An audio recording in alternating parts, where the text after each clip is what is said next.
Keberhasilan timnas mencuri 1 poin dari tuan rumah Arab Saudi membuat Indonesia berada di peringkat keempat klasemen. Sementara grup C kualifikasi Piala Dunia 2026 zona Asia. Indonesia memiliki nilai yang sama dengan Arab Saudi. Namun Saudi memiliki kartu kuning lebih sedikit dari Indonesia. Untuk posisi pertama dan kedua diduduki Jepang dan Bahrain. Presiden Joko Widodo mengapresiasi hasil yang dicapai tim nasional sepak bola Indonesia yang menahan imbang Arab Saudi dalam laga babak ketiga kualifikasi Piala Dunia 2026 zona Asia.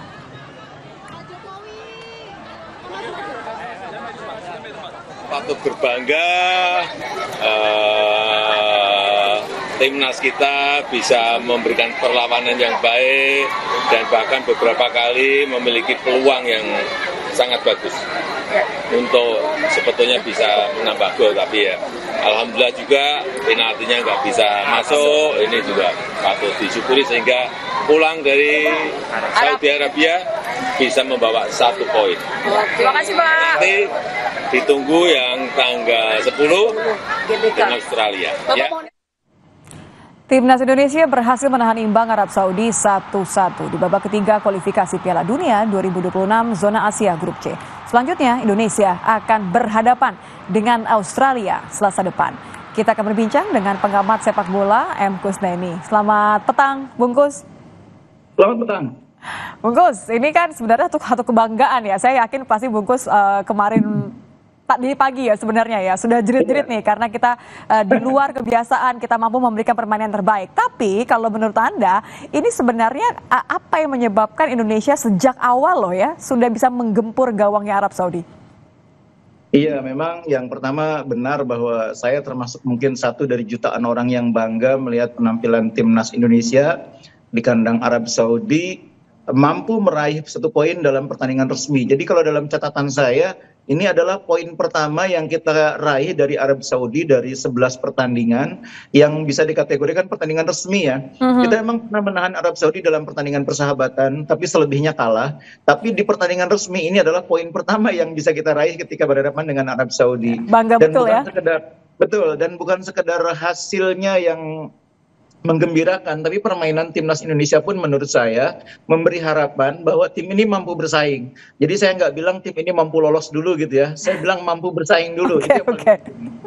Tapi kan sebenarnya kita juga melihat bahwa artinya something's working, artinya strategi atau juga pemilihan pemain dari Shin Tae-yong ini kan ada sesuatu yang dianggap berhasil. Kalau Anda lihat ini kita berhasil menahan imbang karena murni permainan atau strategi atau karena ada faktor lain?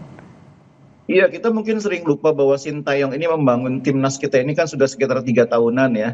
Dan dari pertama kali dia hadir sampai sekarang ini kan progresnya kan terasa. Meskipun mungkin tidak seperti membalik telapak tangan, tapi perkembangan timnas di tangan Shin Tae-yong itu kan terasa gradual ya peningkatannya.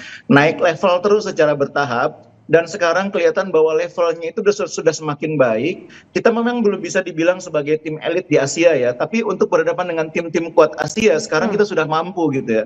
Dan itu saya pikir proses panjang itu kuncinya, bukan karena sekedar kualitas pemainnya, bukan sekedar karena kejelian Shin Tae-yong menciptakan strategi atau membangun meracik strategi, tapi karena memang progresnya itu dibangun sejak lama dan itu mengalami perkembangan yang signifikan secara bertahap.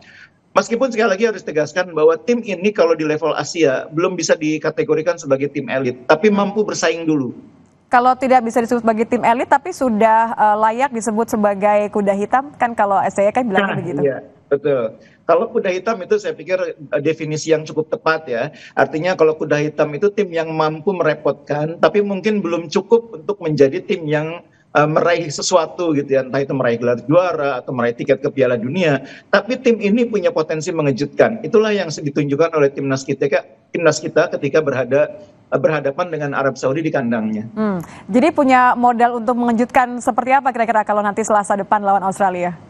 Ya, kita sudah melihat bagaimana game plan yang diterapkan oleh pelatih Sintayong, diterapkan oleh pemain dengan baik di lapangan.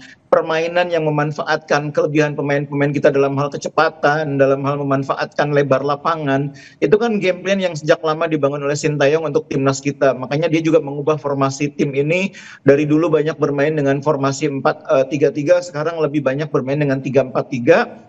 Dan hasilnya terlihat cukup baik ya. Dan sekarang materi pemain yang kita punya juga cukup mendukung untuk formasi 3-4-3, di mana kita punya back-back tengah yang kuat ya. Tidak hanya Jordi Amat, tapi juga ada Ejai Ijes, ada Rizky Ridho, ada Justin Hubner, Sandy Walsh bisa main juga di situ. Bahkan Tom Hai juga bisa main di posisi sebagai back tengah. Ini membuat permainan timnas kita sekarang terlihat solid ya, menghadapi tim sekelas Arab Saudi sekalipun. Meskipun kita emang digempur sepanjang pertandingan, possession-nya Arab Saudi itu sampai 60% lebih, tapi kita mampu membuat Arab Saudi kesulitan mendapatkan peluang yang bagus gitu ya. Mungkin dari sekitar 18 peluang Arab Saudi, hanya 3 atau 4 peluang yang bisa dibilang peluang berbahaya. Ya, apalagi ketika kiper ya, Martin Paes ini juga berhasil menambah kelegaan kita ya, berarti menahan tendangan penalti. Ini artinya memang akan bisa menjadi suatu harapan ya, apalagi karena nanti di GBK akan menjadi tuan rumah, harusnya bisa menambah semangat ya. Peluangnya menurut Bungkus akan seperti apa? Oke lah, kita nggak perlu muluk-muluk, tapi boleh dong berharap. Iya, jadi kita ini kan sadar bahwa kita ini menguasai permainan kan akan sulit.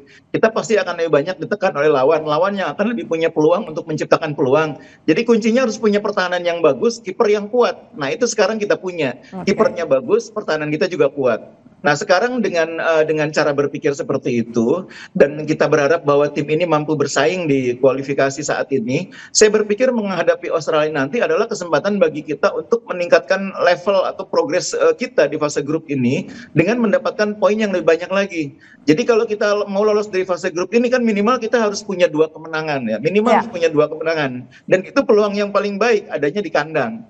Di away mungkin akan berat, tapi kalau di kandang dengan dukungan penonton yang begitu masif, begitu luar biasa, mudah-mudahan kita bisa mendapatkan 2 kemenangan. Jadi ya, kalau hitung-hitungan taktisnya kan begini, nanti lawan China kita mungkin masih bisa dapat 3 poin gitu ya. Lalu ditambah 1 poin lagi di pertandingan away yang lain, entah itu ke kandang Australia atau ke kandang China, ditambah 2 kemenangan, kita mungkin akan masih bisa bersaing di peringkat ketiga gitu. Nah 2 kemenangan di kandang itu kalau harapan saya di samping China, satunya lagi adalah Australia. Karena Australia yang sekarang ini kebetulan kondisinya tidak sebaik Australia dalam beberapa tahun sebelumnya. Iya, tapi kan keinginan untuk kemudian membalas dendam karena kalah dari Bahrain pasti memicu mereka untuk semangatnya double dong. Iya betul, itu betul. Tapi kan masalahnya permainan Australia juga ditentukan oleh kapasitas dan materi pemain kan. Nah materi pemain Australia sekarang menurut saya tidak sebaik 10 atau ya katakanlah 5 tahun yang lalu. Nah kita memang punya rekor yang buruk kalau ketemu Australia ya. Dalam 18 pertandingan kita hanya sekali menang gitu ya. Selebihnya kita kalah sampai 13 kali. Tapi maksud saya dengan kondisi saat ini yang dihadapi Australia, dengan materi pemain yang lebih terbatas, rekor pertemuan mereka dengan Indonesia itu menjadi sesuatu yang harus kita lupakan gitu loh. Ini kesempatan kita, kalau mau ngalahin Australia, mau menjadi grup, ya sekarang. Oke, saya suka nih. Tidak hanya kemudian menambah semangat untuk bertanding mati-matian nanti di hari Selasa, tapi juga nampaknya secara hitung-hitungan kita masih punya peluang yang begitu besar, paling tidak untuk dapat peringkat ketiga dan ke babak 4 berarti ya, Bungkus ya? Betul. Yang paling realistis kan itu, kita peringkat ketiga, dan itu menurut saya syaratnya dapat 2 kemenangan, terus ada 2 hasil imbang di pertandingan away. Kita sudah dapat 1 itu, away kemarin lawan Arab Saudi. Tinggal nyari 1 lagi away di kandang China misalnya gitu ya. Tapi harus menang, karena kalau seri terus, walaupun kita dapat 4 kali seri, kan poinnya cuma 4. Tapi kalau dapat 2 kemenangan, itu udah 6 ditambah dengan 2 poin seri, jadi 8 poin. Itu yang akan membuat kita punya modal menjadi peringkat ketiga. Ya ini kan baru hitung-hitungan di atas kertas, tapi ya caranya emang harus begitu. Ya. Harus cek the target ya. Kalau begitu terakhir, ini tapinya. Kalau kemarin sudah kita lihat ini sesuatu yang dipupuk SCY sejak lama, hasilnya mulai kelihatan. Tadi kiper dan juga pertahanan kita mulai punya peluang di situ. Tapinya apa? Supaya hitung-hitungan di atas kertasnya Bungkus tadi tercapai nih. Tapi dengan catatan kita bermain lebih konsisten ya. Karena salah satu problem kita ini kan mempertahankan konsistensi permainan itu masih menjadi PR.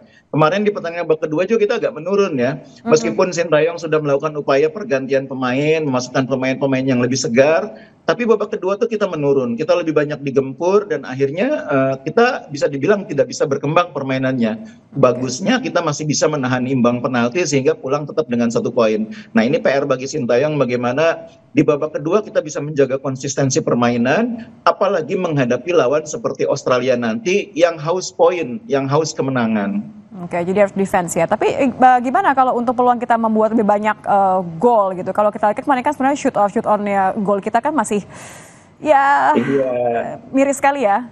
Iya, kemarin pun kita hanya punya 4 kesempatan ya. Yang on target pun hanya bisa dibilang hanya 2 ya yang kemarin berhasil kita ciptakan on target. 1 diantaranya untuk menjadi gol. Itu memang problem kita, bagaimana di lini depan bisa lebih klinis. Dan kita semua sudah tahu lah bagaimana problem timnas kita ini kan sekarang memang ada di depan. Jadi kalau dibahas lagi nanti diulang-ulang. Oke. Semua semangat, bahkan kita nampaknya akan memberikan semangat secara langsung karena di GBK ya, tanggal 10 September. Terima kasih Bungkus, selamat petang. Sama-sama Nita. Kami hadirkan informasi lain di Kompas Petang, saudara. Di antaranya mengenai Presiden Joko Widodo yang sudah menerima dan menandatangani surat pengunduran diri Tri Risma hari ini sebagai Menteri Sosial. Risma memutuskan mundur karena akan maju di Pilkada Jawa Timur. Bakal calon gubernur Jakarta Pramono Anung mengumumkan komedian Cak Lontong ditunjuk sebagai ketua tim pemenangan Pramono Rano.